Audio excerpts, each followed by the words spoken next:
Point of order is withdrawn. Following amendment to the amendment, the clerk will read the amendment to the amendment. Amendment by Collier. Chair recognizes Representative Collier to explain the amendment to the amendment.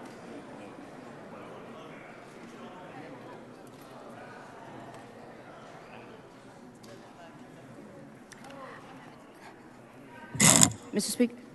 Speaker, this amendment aims to redefine the purpose of DEI offices and clarify what they should and should not do. Throughout this process, it has become evident that there's been a misunderstanding about the role of these offices. They are not meant to provide preferential treatment or label individuals as racist or sexist. It's time we set the record straight and establish the true functions of a DEI office. So what does a properly functioning DEI office do? Well, first and foremost, it promotes academic freedom and intellectual inquiry by embracing diverse perspectives.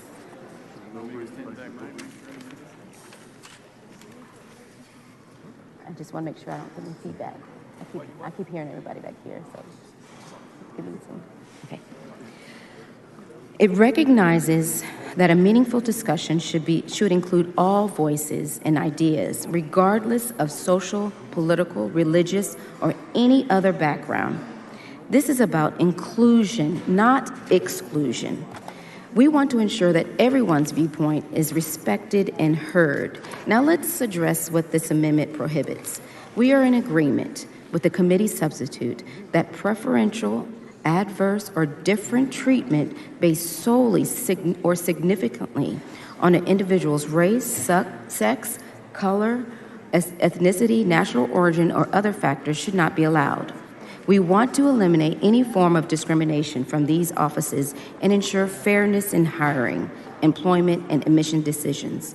But let's not overlook the vital role of DEI offices and what they play in supporting students, faculty, and administration members in confidential and informed ways. These offices provide a safe space for individuals with disabilities, veterans, first-generation college students, parents, and those from rural communities, among others, to seek assistance and guidance. Without these supports, our state's workforce will lose out on the valuable contributions of these individuals. Moreover, we must recognize the opportunity DEI offices have to foster constructive conversations among students from different perspectives. Instead of focusing solely on divisions, let's empower these offices to work towards unity. They can facilitate dialogue and understanding, helping us find common ground and build a stronger, more cohesive society. So in conclusion, this amendment is about setting clear parameters for DEI offices and prohibiting any form of discrimination. It ensures that these offices embrace diversity and promote academic freedom. It recognizes their crucial role in supporting individuals from various backgrounds and encourages them to foster constructive conversations that bring us together. Let's take this opportunity to redefine the purpose of DEI offices, promote inclusivity, and strengthen our state's commitment to equality. Together, we can create a future where everyone's voice is heard, respected, and valued. Members, I urge you to support this amendment, and I move adoption. Chair recognizes Representative Kemple to speak in opposition to the amendment. Respectfully opposed. Thank you, Mr. Chair. Chair recognizes Representative Collier to close.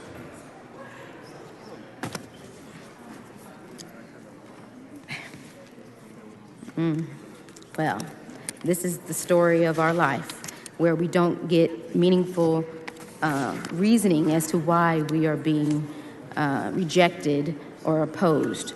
We need to know why this type of provision, which will promote inclusivity, and it will help ensure that everyone's voices is heard. Why is that a problem?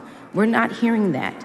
We just continue to hear you lose, we win, without having meaningful discussions and how this will truly impact our universities and those students in our future generation.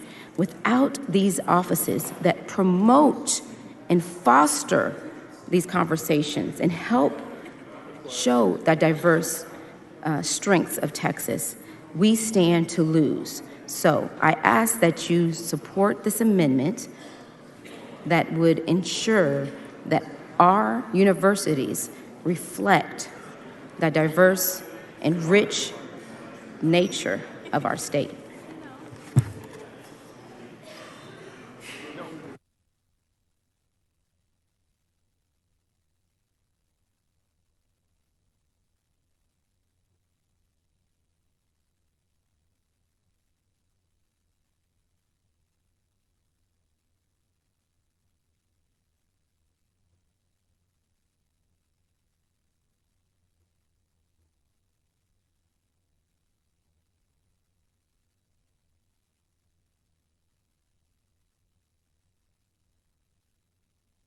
Question occurs on the Collier Amendment. It's a record vote. The clerk will ring the bell. Show Representative Kippel voting no, Representative Schaefer voting no, Representative Collier voting aye.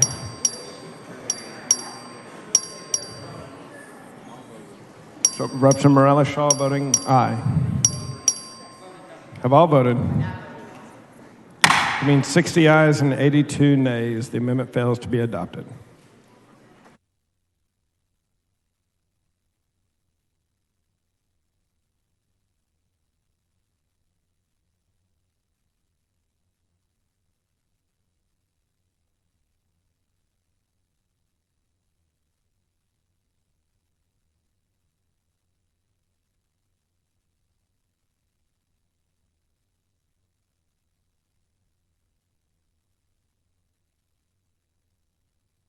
Mr. Schaefer?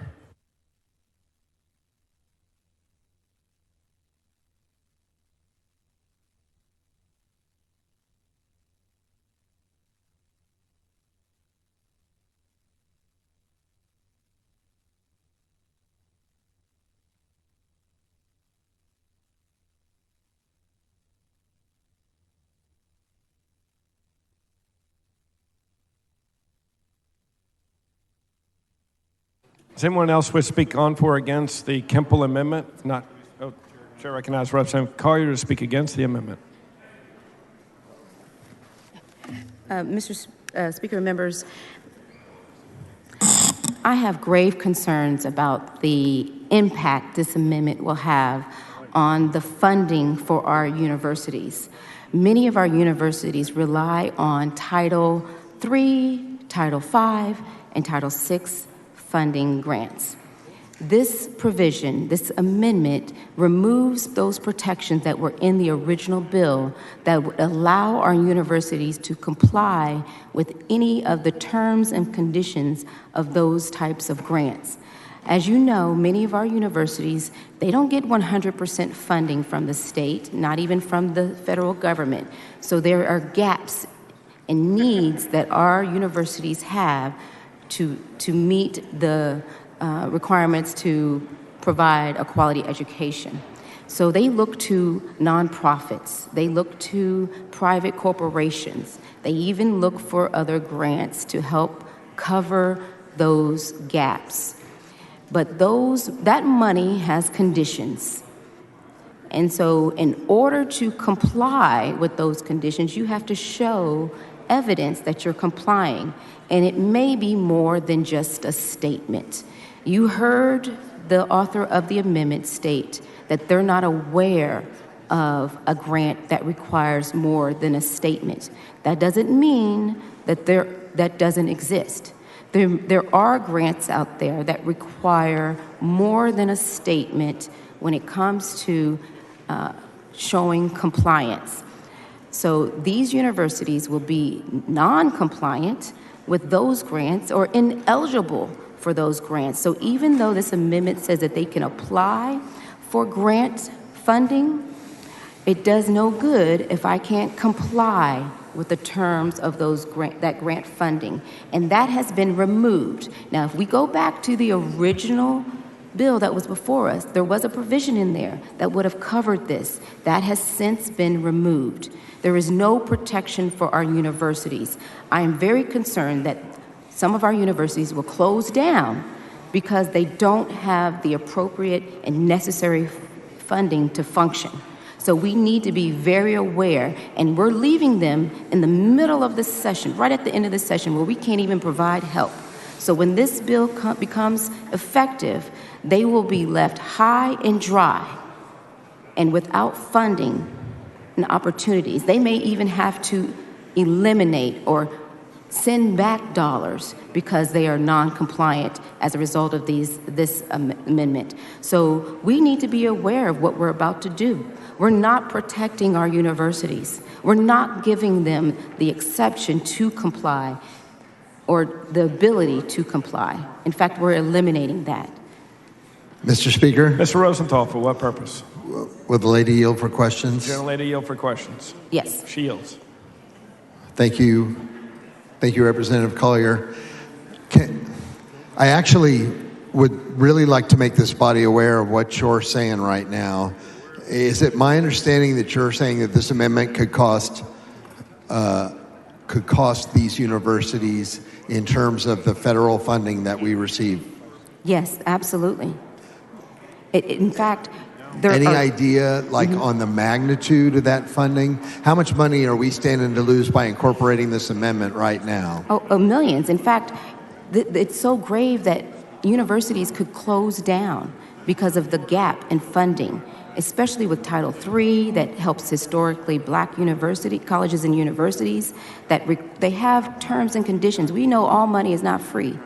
There are certain things that you have to do to qualify and remain eligible, especially for those dollars that require repeated applications. So while I may be able to apply in year 1, I may not show compliance in year 3. And my failure to show compliance removes my eligibility for that funding and may make me non-compliant to the point where I have to send dollars back to the grant, the federal government, the nonprofit, whoever. And another thing this amendment does, is it removes the ability of someone to apply for or to become compliant with with private dollars. So we have to be very concerned. These options will no longer be available for our institutions of higher education. Thank you. I think it's really important for us to understand if there's real money on the line and if amendments like this could literally close down universities in Texas. Mm-hmm. Thank you. So thank you for bringing that. Thank you. Yes. So let's just be on record. I mean, literally, let's be aware of what we're doing to these universities. We're eliminating their option. We're removing their local control on how they're going to handle their universities. We're not promoting freedom or restricting freedom by implementing the provisions of this amendment that would force our universities to decline dollars that could help them succeed. And so I ask that you vote against this amendment. Chair recognizes Representative Kimpel to close. Mr. Speaker, move passage. Question occurs on the adoption of the Kimpel amendment. It's a record vote. Clerk will ring the bell. Show Representative Kimpel voting aye, and Representative Collier voting nay, Representative Schaefer voting aye, Representative Harrison voting aye. Show Mr. Dial voting aye. Have all voted? 81 ayes and 57 nays. The amendment is adopted. Following amendment, clerk will read the amendment. Amendment by Jones of Dallas. Chair recognizes Representative Jones of Dallas to explain the amendment.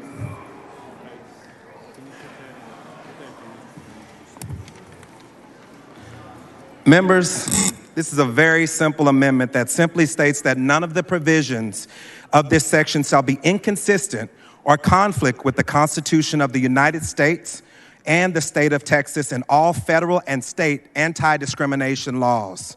This clarifying amendment would add that none of these provisions would be inconsistent and would ensure that the bill remains within the boundaries of constitutional legality and aligns with existing legal frameworks, providing a safeguard against any potential constitutional challenges. The need for legal consistency in regard to the proposed amendments cannot be understated. Existing laws have already seen numerous cases where we have faced scrutiny, underscore for an imperative of clarity and alignment with state and federal laws. What we want to do is make sure that this bill continues to fall within our state laws. I know many of you have different opinions about this, but I think that hopefully this will be something that will be acceptable to the body and acceptable to the author. I move passage. Chair recognizes Representative Kipple to speak against the amendment. Thank you, Mr. Speaker. I respectfully oppose. Chair recognizes Representative Jones to close.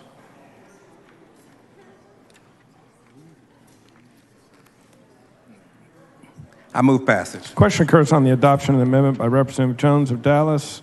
It's a record vote. Clerk, ring the bell. Show Representative Kimple voting nay, Representative Jones voting aye, Representative Hunter voting nay. Have all voted? Giving 61 ayes and 80 nays. 61 ayes and 80 nays if amendment fails to be adopted. Following amendment, clerk read the amendment. Amendment by Morales of Harris. Chair recognizes Representative Morales of Harris to explain the amendment. Thank you. Yeah, I got it. Thank you, Mr. Speaker, members. This amendment, well, currently there are DEI offices already in place on campuses, and those should not be disrupted in their operations.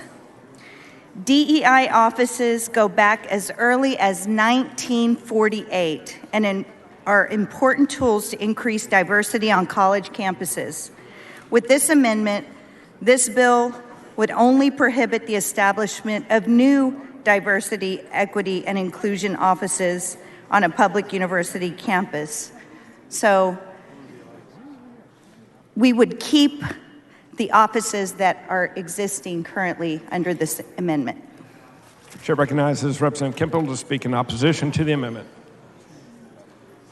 Mr. Speaker, I'm going to oppose this amendment because it changes the idea of what we're doing and closes all the offices. So respectfully oppose. Chair recognizes Representative Morales to close. Members, all this amendment seeks to do is to protect existing DEI offices. While I recognize the intention to prohibit the establishment of new DEI offices on our public university campuses, it is important to consider the impact on existing DEI offices that have already been put in place, along with the dedicated employees who work tirelessly to support the students. These DEI offices have a team of committed professionals who have built relationships, developed programs, and provided essential guidance to students from diverse backgrounds. It would be unjust to subject these employees to the risk of job loss due to the implementation of this legislation. Furthermore, let us reflect on the authority to dictate to colleges and universities that they are mistaken in establishing these DEI offices. We have not personally experienced the environments on these campuses, nor do we possess intimate knowledge of the motivations that led to the creation of these offices. How can we then legislate with such confidence as if we had walked in their shoes and possessed complete understanding? It is essential to recognize the autonomy and expertise of these institutions in determining the need for DEI offices. They have made these decisions based on their unique contexts, challenges, and aspirations for fostering inclusive learning environments. Disregarding their judgment and imposing our own beliefs would be an act of overreach. In light of these considerations, I respectfully urge you to vote yes on this amendment. Question occurs on the adoption of the Morales of Harris amendment. It's a record vote. Clerk, ring the bell. So Representative Morales of Harris voting aye, Representative Kimple voting nay. Have all voted? I mean, 61 ayes and 81 nays. Amendment fails to be adopted. Following amendment, clerk, read the amendment. Amendment by Bernal. Chair recognizes Representative Bernal to explain the amendment. I got it. Thank you, Mr. Speaker. Members, this is actually a very simple amendment. So much of what we've been talking about today has to do with allowing students to stand on their own, that we want to focus on the merit of an individual student and not allow their background somehow to influence the way that they're treated by a university or a college. And so that's what this amendment does in terms of admissions. What it says is that no Texas university shall give preference to a student based on the relationship of an alumnus or a donor. In other words, if you want my kid to stand on their own, then if you went to Texas A&M or UT, then your child shouldn't get any special preference in going to UT or A&M, because that has nothing to do with their merit. They didn't earn that. I know you worked hard for it, but my kid should not have to compete with yours just because you went to A&M or UT and I didn't. So all this does is enshrine the equal treatment of students all the way to the very end. If we're going to focus on merit, if we're going to focus on individuality, then you should vote for this amendment. And not only vote for it, Mr. Meyer, but vote for it enthusiastically. Chair recognizes Representative Kemple to speak against the amendment. Thank you, Mr. Speaker. And this bill addresses that it does not affect admission, so I will respectfully oppose. Chair recognizes Representative Bernal to close. Move adoption. Question occurs on the adoption of the Bernal amendment. It's a record vote. Clerk will ring the bell. Show Representative Kemple voting no, Representative Bernal voting aye. Have all voted? Voting 61 ayes and 81 nays, the amendment fails to be adopted. Following amendment, clerk read the amendment. Amendment by Toth. Chair recognizes Representative Toth to explain the amendment. Thank you, Speaker. Members, SB17, as it's been changed from the engrossed version from the Senate, still allows universities to give preference based on sexual orientation and gender identity. This amendment strengthens the bill and prevents further discrimination against Texans that do not meet the required DEI policy. Move passage. Chair recognizes Representative Kemple.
Know what it does.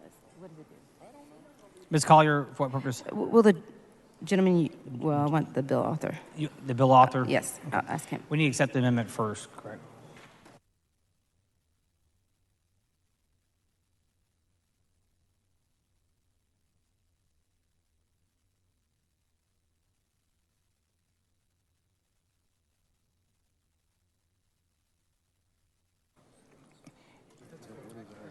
The chair recognizes Mr.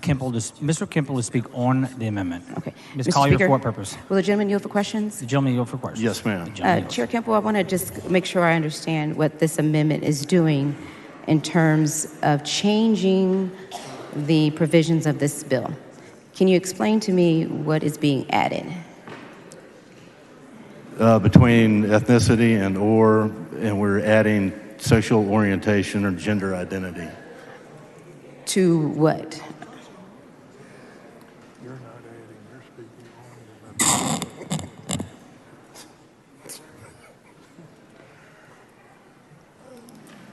That's just what the amendment does. I'm not adding the amendment, Mr. Toth is. Well, I'm just trying to figure out, it says that, you said that it adds sexual orientation and gender identity to what provisions? Let Mr. Toth explain his amendment. Okay.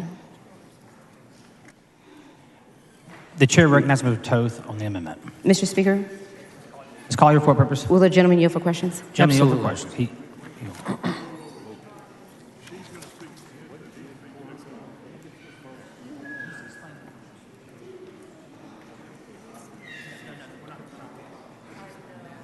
Can I accept? Yes. Okay, thank you. Just want to make sure that I understand what your Can you, amendment and I is. apologize. Can you speak up? Because I'm having a hard time hearing you up here. Yes. Thank you. Okay. I'm trying to figure out what your amendment is attempting to do. What are you adding? Do you have the bill in front of you? I do not. Oh, the bill? Yes. Hang on. I don't have your amendment in front of me, so. Hey, guys, can you?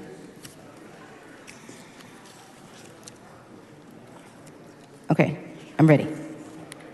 Okay. So go to page 3, line 9.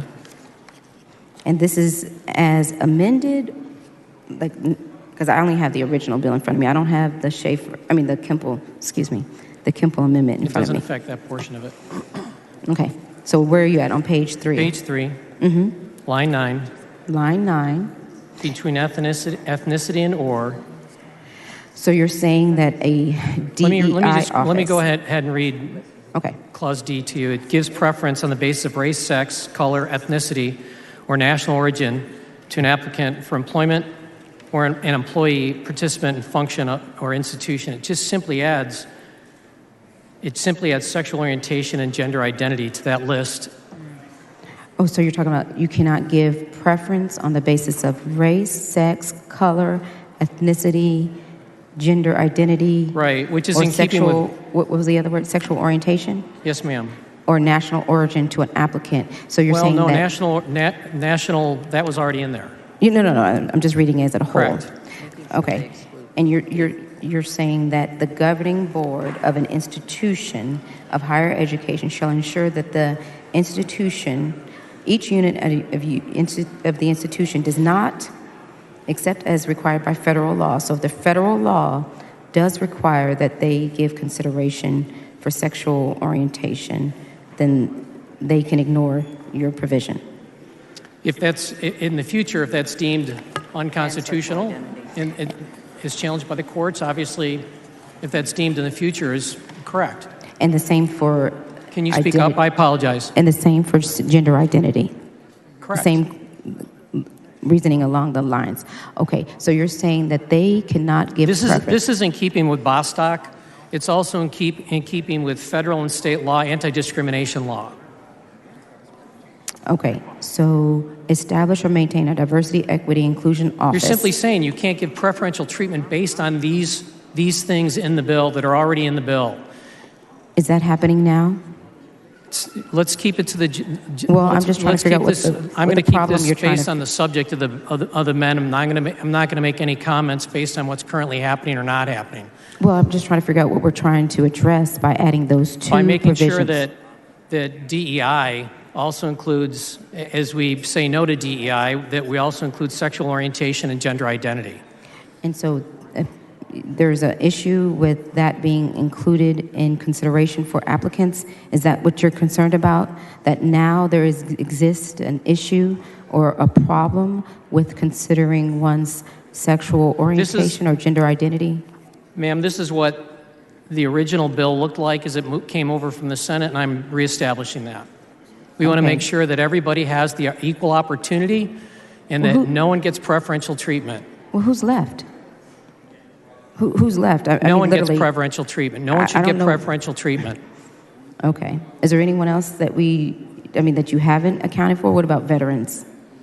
Did you want to include them? Should they get preferential treatment? Should you, just because you're a veteran, should you get preferential treatment over somebody else? Is that a no? I'm sorry, I can't hear you. Is that a no? Would you accept a friendly amendment to add veterans there? No? You'd have to ask the author of the bill if he wants to accept that amendment. Okay. I just don't know what you're trying to fix here because I don't think anyone's doing that.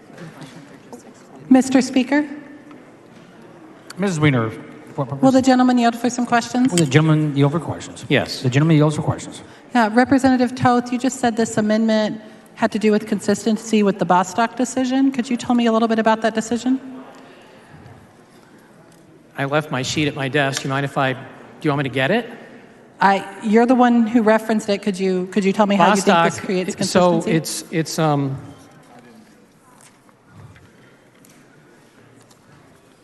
it's Bostock Clayton, and it dealt with Title VII.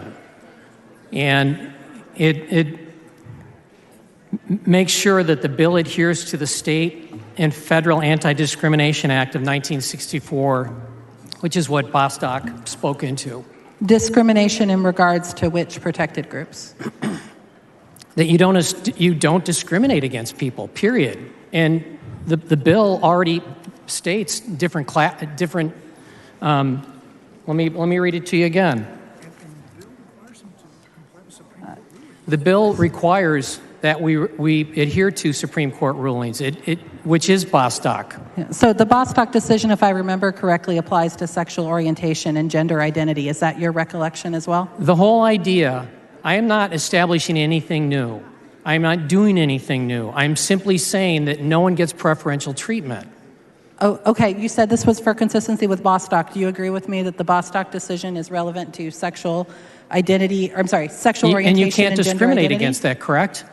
So you would agree that we should not discriminate against sexual orientation and gender identity? And this bill does not do that. Okay. This amendment does not do that. So your position is it that simply higher... says that you can't give preferential... What the bill does, it simply says you can't offer preferential treatment based on these things. So your position is that your amendment is making sure that there cannot be discrimination based on sexual orientation or gender identity? Okay. Does that apply to athletics at institutions of higher education? That you shouldn't discriminate against them? Yes. Of course. So your position is that we should discriminating. not discriminate against gender identity let's in keep athletics let's at keep the institutions discussion, of higher education? Representative, let's keep the discussion to this amendment. You told me your purpose of your amendment is to protect from this type of discrimination at institutions of higher education. Isn't that correct? This is about employment practices. You're deviating into a different area of law. Oh, the bill's quite a bit broader, I believe. This portion of the bill, let's look at this portion of the bill again. Do you have a copy in front of you? I do not, but I've reviewed it Would you like to extensively. take time to go get one? I would not. Okay. Move passage. Mr. Speaker, Ms. Johnson, I raise for a point purpose- of order on the further consideration of this amendment, and that is not germane to the bill. Please bring your point of order down front.